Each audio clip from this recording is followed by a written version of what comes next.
I'm Ivy Reynolds, 36 years old, working in corporate auditing in Denver, Colorado. That evening, I drove back to my parents' house after being invited for an important family discussion. Despite a lingering unease, I returned to the quiet suburb where I grew up. A street lined with amber maples in early fall, where my family's gray-blue wooden house stood still, untouched by time for the past 2 decades. In the kitchen, the bright ceiling light reflected off the worn oak dining table where my parents, Walter and Caroline, sat across from each other. Next to them were my 2 younger brothers, Mason and Dylan.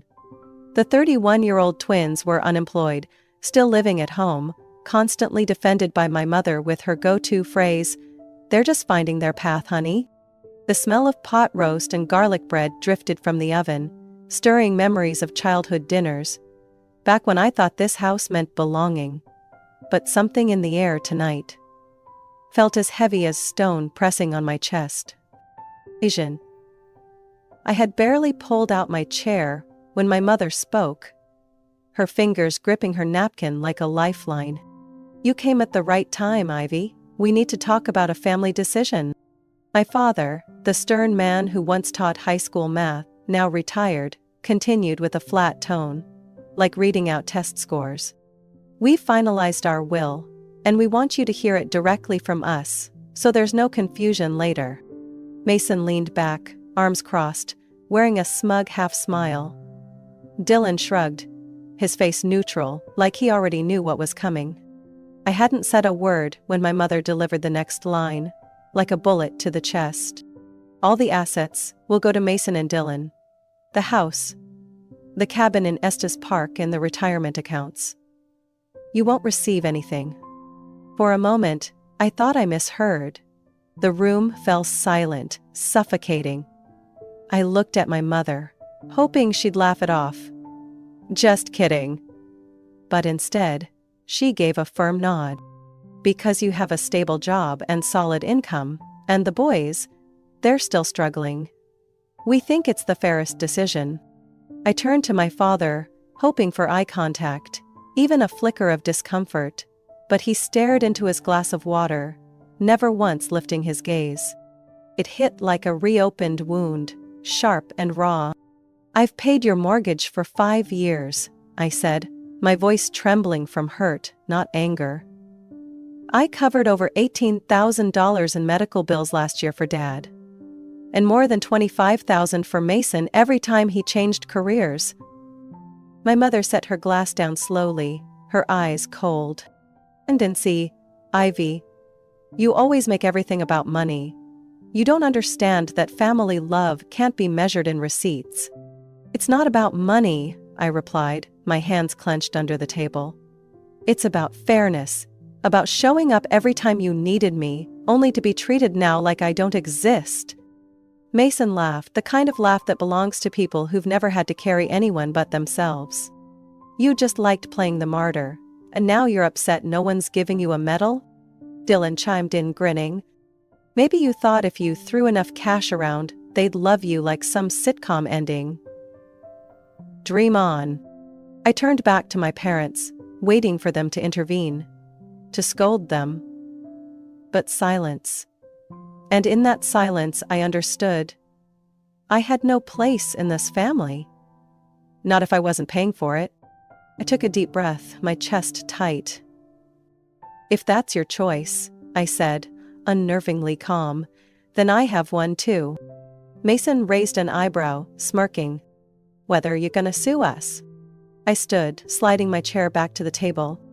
"From now on, don't expect a thing from me. Not a cent, not a call, not a second chance." Then I walked out of that kitchen, past the simmering pot roast, the blinding overhead light, and 4 stunned faces too frozen to respond. No one stopped me. No one called my name. Only the sound of the door clicking shut. Final, deliberate, and without regret.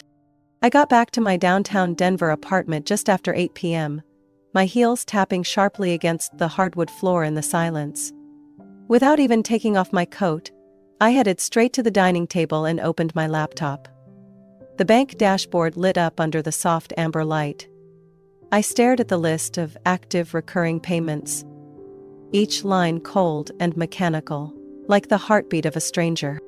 $1,850 per month for my parents. The remaining mortgage on the house in Boulder. $1,200 split between Mason and Dylan, a temporary living expense that became a permanent allowance. $275 for my father's health insurance. $190 for an internet service I never used but was in my name. I sat still, my hands trembling. Not from fear, but from fury at myself. Fury for letting it go on this long. It took less than 15 minutes to cancel them all. Each click felt like a clean, surgical cut. Recurring payment successfully canceled. 4 times in a row. I stared at the final confirmation as if it were a court sentence. Not for them, but for me. Not even 10 minutes later my phone buzzed. The caller ID read, "Mom." I wasn't surprised. I didn't answer. She called again. Once. Twice. On the 4th call, I picked up. "Ivy?" Her voice was sharp, breathless. "What the hell did you just do? Your father said the account didn't receive the payment this week, and the internet is down." I leaned back in my chair, my voice calm. "I just stopped doing what I should have stopped a long time ago." "Do you realize how this affects us?" she snapped, voice shaking. "This household depends on your support. We're family, Ivy. Families help each other." I squinted out the window at Denver's city lights fading behind the evening fog. "Family?" I said. "You talk like I've never done anything for this family. Like I haven't paid the mortgage, medical bills, utilities for 7 years. And now, just because I've done better than Mason and Dylan, I get erased from the will. You're making this more complicated than it is," she barked. "The inheritance was a hard decision. But you're not in need. Your brothers are struggling. They need a foundation." I let out a dry laugh. There was nothing funny about it. If I'm not in need, why does the entire house rely on my money to stay afloat? If money doesn't matter, then let Mason and Dylan pay the bills. The other end went silent. I knew that silence, not guilt, but being cornered with no response. "Ivy, you've become cold. This isn't the daughter I raised. You never really saw me, Mom. Just the credit card with my name on it." I ended the call, no waiting for her reply, no hesitation. 30 minutes later, Dylan texted. "Cut the internet? You trying to get us kicked out?" 1 minute after that, Mason messaged. "What game are you playing? This isn't funny." I didn't reply. I deleted both texts. Then the screen lit up again, with a bank notification. My mom had tried to withdraw from the joint account I set up years ago to cover Dad's medical bills. An account I had just emptied and permanently closed. I had finally done what I never dared. Closed every access point. I stepped onto the balcony, looking down at the stream of cars below. Denver buzzed and glowed as always. But inside me, for the first time, was silence. Not the kind that isolates, but the kind that frees. Another message chimed. I didn't check it. I closed my eyes and let the October wind push through my hair, stripping away years of burden. I was no longer the reliable daughter. The one who always did the right thing and paid the price for everyone.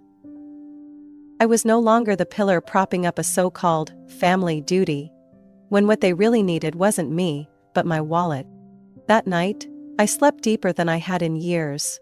No nightmares. No waking at midnight. No weight on my chest.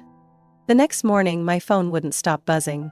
I turned off the ringer and moved every family contact into a folder labeled permanent silence. Tuesday afternoon, I had just left a meeting with the senior audit board when my phone started buzzing non-stop inside my handbag. 7 missed calls from Dad, 5 texts from Mom, 3 from Dylan, and a 58-second voice message from Mason. I hadn't even reached my apartment when the family group chat on Facebook, usually just a space to ping me for my bank info, suddenly came alive in a way it hadn't in years. "Mason, what the hell is wrong with you? Mom and Dad are drowning in debt." "Dylan, You're a traitor. You live comfortably while we're barely surviving. Is that what you wanted? Mason, you're not part of this family anymore. Don't expect your name mentioned when we bury our parents. I leaned my head against the elevator wall, closing my eyes for a few seconds to contain the rage bubbling to my throat. It wasn't what they said that burned. It was knowing I'd already seen it coming. The next day, my mom emailed me. Ivy, the family is meeting this Saturday at 6 p.m. You have to be there. No explanation, no invitation, just a command. I almost didn't go. But then I thought, maybe they're remorseful. Maybe this isn't just another guilt trip. Maybe. I was wrong. So I went. When I walked into the living room, they were all already there. My father stood by the fireplace, hands in his pockets, his face carved from stone. My mother sat on the sofa, eyes swollen, gripping a tissue. Mason and Dylan stood with arms crossed, contempt in their eyes unfiltered. You're here.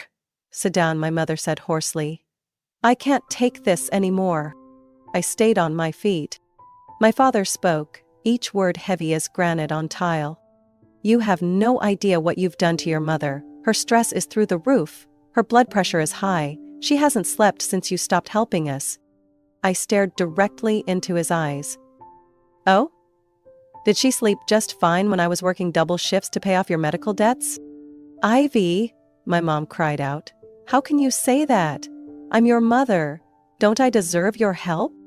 I gave a soft, bitter laugh. You call draining my finances for 10 straight years helping? Mason jumped in, voice laced with venom. You've got no heart. You made some money and now you think we're trash. Dylan sneered beside him. Or do you think being an auditor makes you better than us? I didn't flinch. It's not what I do, it's what I won't do anymore.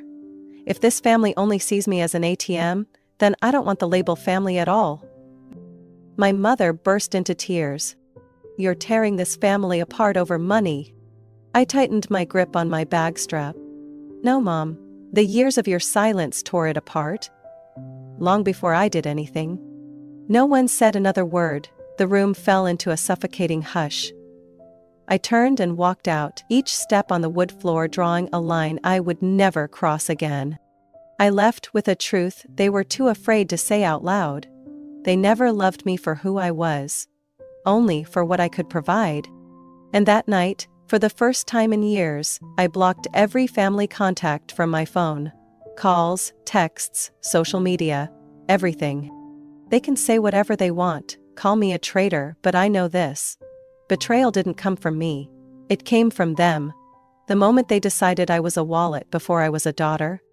3 days after the family meeting, I got home late from a presentation to the investment board. Light rain was falling, the air damp and cold. Perfect weather to shower and collapse into bed.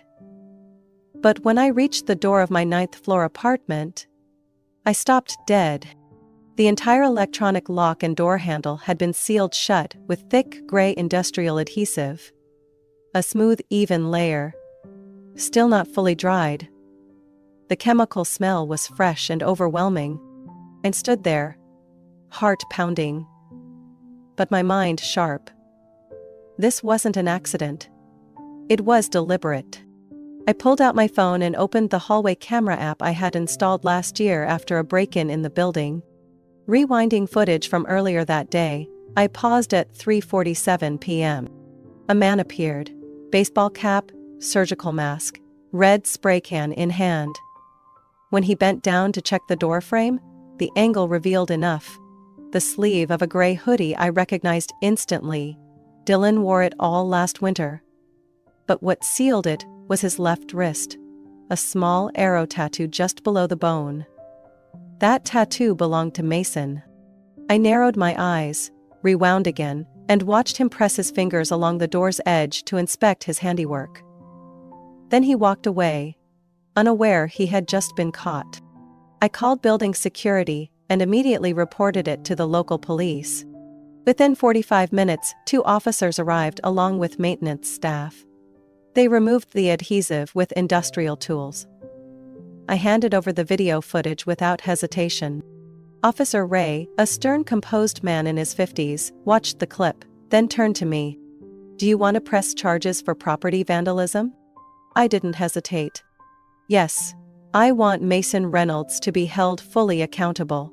Without consequences, this won't stop." That evening, I received 3 missed calls from Dad. 1 text from Mom. "How could you call the police on your own brother? You're turning this family into enemies." No apologies, no one asked if I was safe, just blame, as always. I didn't respond. The next day, Mason called. I answered. He was already shouting. "You've completely lost it. You blew this out of proportion over a prank? You want to send me to jail?" I answered coldly. "If your prank left me locked out of my home, requiring police and a locksmith, then it's no prank. It's criminal." Mason scoffed. "How much? Just tell me, so I never have to see your face again." I glanced at the invoice from building management. $3,000. You have 24 hours or I file a civil suit. That afternoon I received a bank notification. A deposit of $3,000 from MR Holdings. The transfer note read just 4 words. "Don't ever contact me." I set my phone down. No reply. There was nothing left to say. As dusk settled, I made a cup of ginger tea and sat alone by the window. Below, rows of golden streetlights stretched like rivers into the dark. I exhaled slowly. My family had taken another step, this time beyond conflict and into sabotage. I used to think that if I stepped away, they would fade out quietly. But no. They escalated. They turned the loss of their financial access into justification for personal destruction. And I understood something terrifying. This was never about love. It was about control. About ownership. And the moment I took that away, they saw me not as a daughter, but as a threat. I was checking work emails on Monday morning when a Facebook notification popped up on my phone screen. Caroline Reynolds just posted in the group, "Reynolds, Family and Friends." I'd never cared about that group, a place where distant relatives posted barbecue photos, wedding announcements, and shallow "family is everything" quotes. But the title of the post made me freeze. "When a daughter abandons her family for money." I tapped in. Of course it was my mother. A long, emotionally worded post. Careful not to mention my name. But everyone would know exactly who she meant. It breaks our hearts when the child we raised turns her back on us during hard times. We never asked for much. Just a little help to keep the house, to afford my husband's medication. But she has a career, money, and a frozen heart. Below were dozens of comments from relatives, neighbors, and Mom's old high school friends. "Kids today are so ungrateful. I've known Ivy since she was a baby. Can't believe she turned out so cruel. What's the point of success if you've lost your morals?" Then came a message from Aunt Sarah, Mom's cousin. "Ivy, is this true? How could you leave your parents like this?" A former high school classmate I hadn't spoken to in 15 years messaged me. "Not trying to judge, but if what's going around about your family is true, I'm really disappointed." I went stiff. They didn't know I'd been paying the mortgage for 5 years. No one mentioned that I'd spent over $60,000 in the last decade covering bills, medication, tuition, and credit card debt for both Mason and Dylan. No one brought up how Mason vandalized my door and was forced to pay $3,000 under police orders. I opened my laptop. I had no reason to stay silent anymore. I went to my profile and hit Create Post. If my mother wants to tell a story, then here's mine. Over the past 10 years, I paid $1,850 per month toward the majority of my parents' mortgage. $1,200 per month for Mason and Dylan for emergency help, a stretch that lasted 6 uninterrupted years. $17,300 for my father's hospital bills. $4,200 in tuition for Dylan, who dropped out of college 3 times. $8,000 for Mason to buy a car, to find work which he used instead for vacation trips with his girlfriend. I also covered health insurance, electric bills, internet, and multiple home repairs, all in my name, never thanked. When I stopped providing financial support, I didn't get calls of concern or apology. Just threats, insults, and more recently, vandalism by Mason that forced me to involve the police and demand a $3,000 settlement. I've never rejected love, but I refuse to be used. Family is not a place where one person is drained dry so others can live in comfort. If you call what I've done ungrateful, then ask yourself, who never once showed gratitude? I hit post. In less than 2 hours, the post had over 60 shares. Comments poured in. Some still sided with Mom and scolded me. But to my surprise, many previously silent relatives started asking questions. I didn't know Ivy contributed that much. If what Ivy said is true, this isn't as simple as Caroline made it sound. Then came a private message from Aunt Daisy, the one relative I always loved most. You don't owe anyone an apology. I've known for a long time, but I was too scared to speak up. You did the right thing. That night, Mom called. I answered calmly. Ivy, what did you just do? The whole family's in chaos. I told the truth, and if the truth embarrasses you, that's because you chose to shame me first. She paused, then her voice dropped cold. You're tearing this family apart. I smiled, not bitter, just tired. Mom, the family didn't fall apart because I spoke. It broke when you chose to bury the truth just to earn more pity. After that post, my phone went eerily silent. No more endless messages from my mother. No missed calls from my father. No sarcastic jabs from Mason and Dylan. The family group chat, once buzzing with daily notifications, now displayed a single gray line. Ivy Reynolds was removed from the group. I thought I'd feel empty. But I didn't. Not this time. Instead, I felt order. No more late-night calls asking, "Can you cover the electric bill this month?" No more weekend mornings starting with, "Mason's unemployed again." Or, "Dylan got dumped, he needs a few weeks to rest in Florida." The quiet in my apartment no longer felt like loneliness. It felt like freedom. I returned to work with a clarity I hadn't known in years. No more mental juggling between client audits and wondering whether my parents could afford their insurance premiums. Every thought now pointed in one direction. Me, and my path forward. 3 weeks later, during a mid-quarter review meeting, our executive director asked me to stay behind after everyone else had left. She closed her laptop, peering over the rim of her half-fame glasses. Ivy, I'll be blunt. You're the only person on the team who hasn't missed a single deadline in 3 straight quarters. I nodded quietly. And your handling of the Valora financial restructuring? They signed a 3-year retainer with us. That's never happened before. I still didn't say a word. I've never been the type to brag. Oh, starting next month, I want you as our new regional audit director for the Northwest. Your salary will be adjusted accordingly, but I'll need an answer within 48 hours.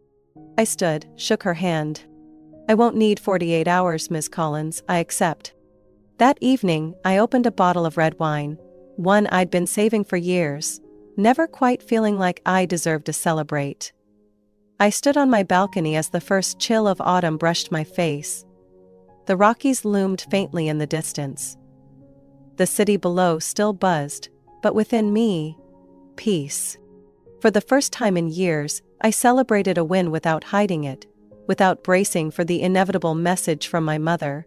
Congrats, but can you help Dylan with his car insurance? No more but. No more strings attached to every step forward. This success was mine, fully, unapologetically. I set down the glass and walked back inside, opening my personal email. There was a message from an unfamiliar address.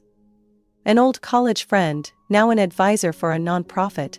She wrote, I read your post about your family. I never knew you'd been through so much, but the way you wrote, honest, grounded, never blaming, made me wonder.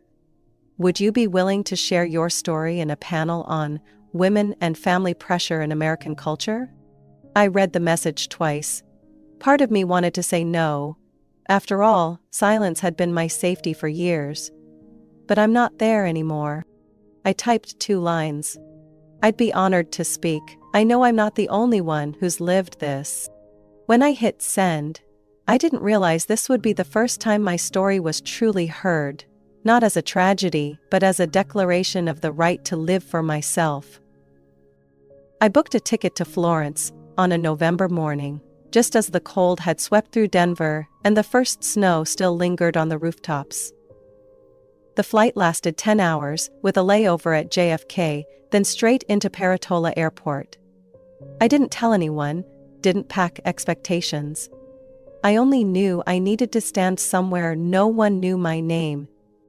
The city revealed itself with blazing red roofs, cobbled streets, and church bells chiming like the soul's internal clock.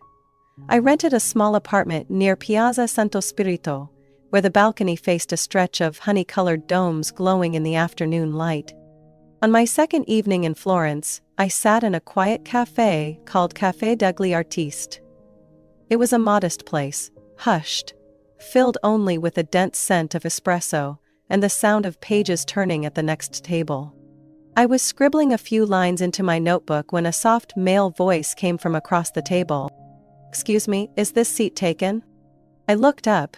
A man in his 40s, tall, with chestnut hair tinged with gray at the temples, wore a tweed coat and held a hardcover book. He smiled. "Go ahead," I nodded. He pulled out the chair, sat down and opened his book, but didn't read.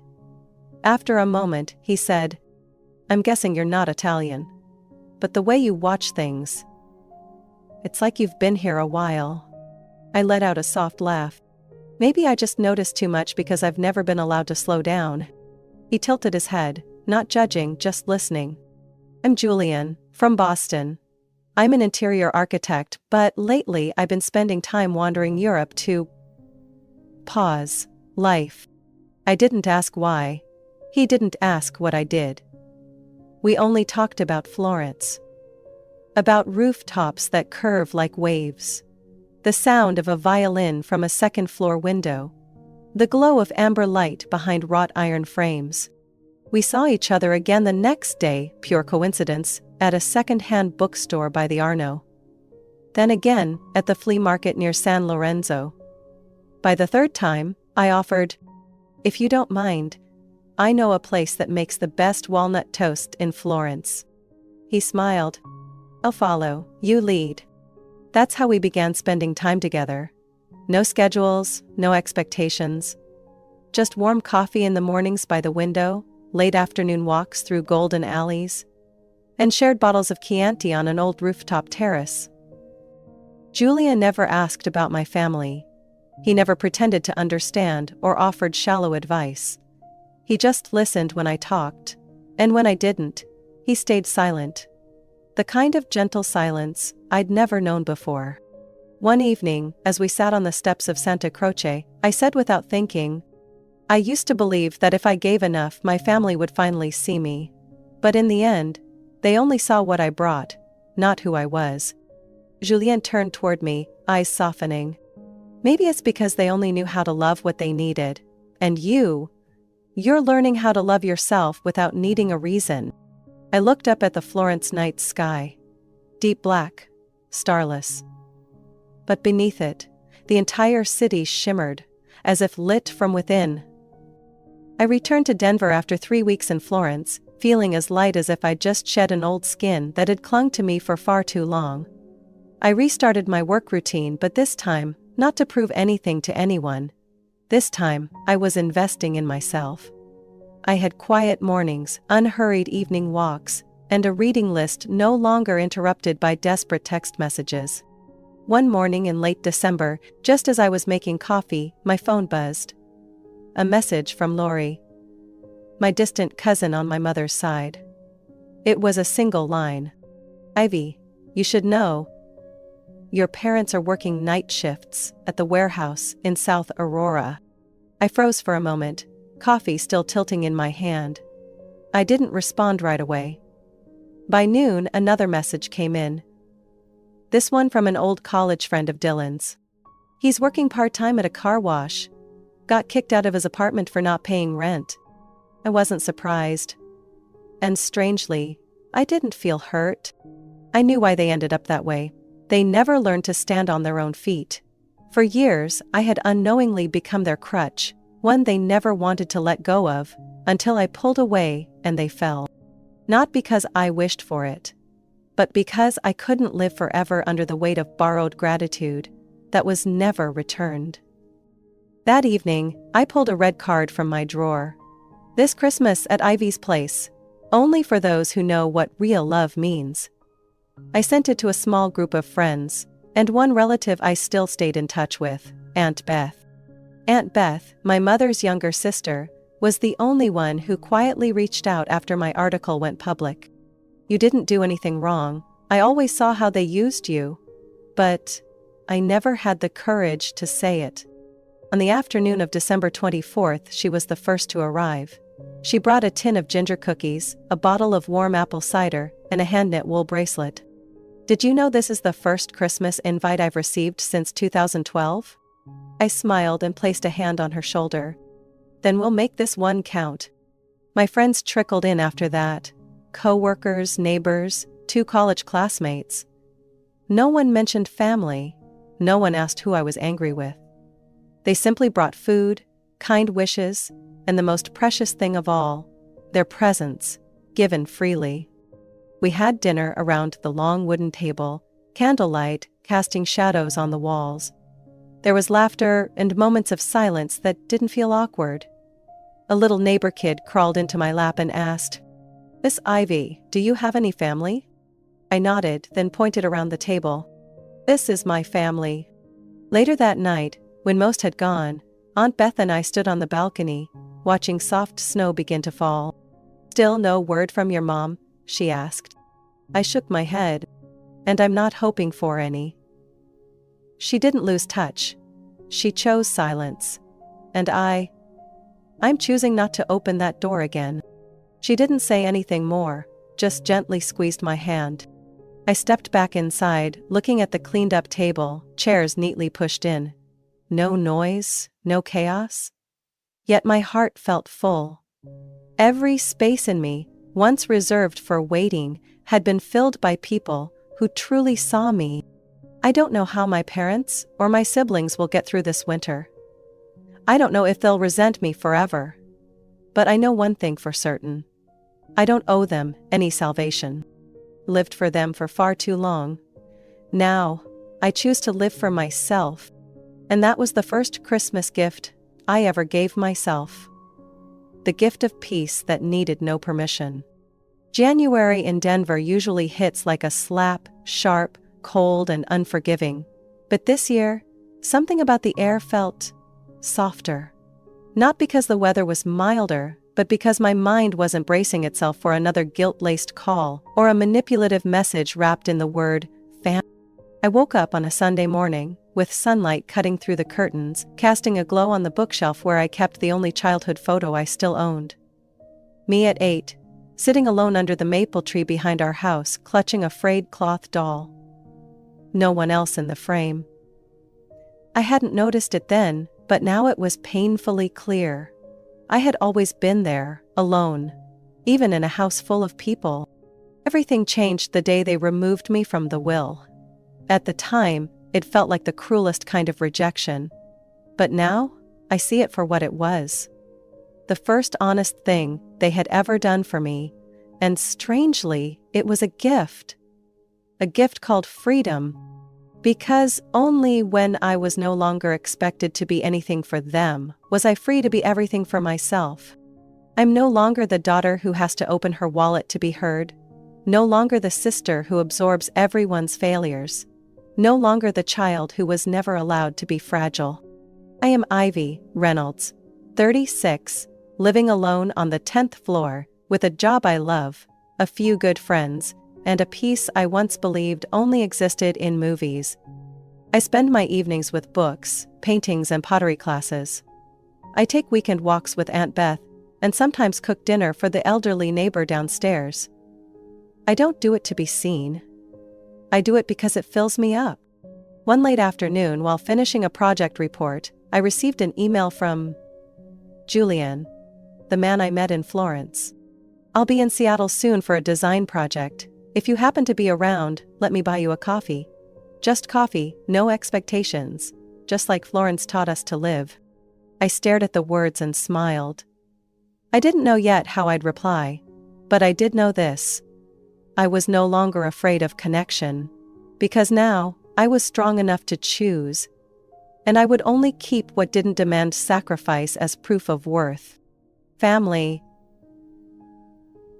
I've learned, isn't always tied by blood.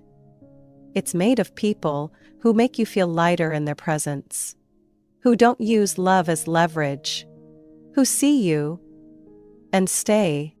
I used to think that if I tried a little harder, stayed a little quieter, gave a little more, they would accept me. But the truth is, love shouldn't cost you your sense of self. I'm no longer waiting for anyone's approval. I don't need thank yous. I don't need apologies, and I definitely don't need an invitation to return. I closed my notebook, stood up, and stepped onto the balcony. Below, snow had begun to drift softly onto bare tree limbs. Everything looked harsh, but beautiful, in its own way. Like me, still here after everything. Not broken, not shattered, just steadier, wiser, and freer than ever before. Ivy's story is a clear reminder that family ties should never be used to exploit some exploitation. In real life, some people show up only when your material value benefits them, and call it love. Setting boundaries isn't betrayal, it's the brave act of self-protection. Sometimes, the greatest gift isn't being accepted, it's being cut off, so you can finally live freely, true to your own worth, and no longer carry anyone else's weight. What do you think about Ivy's decision? Was she too harsh?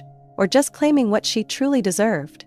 Share your thoughts below, and don't forget to follow the channel for more powerful stories about family and life.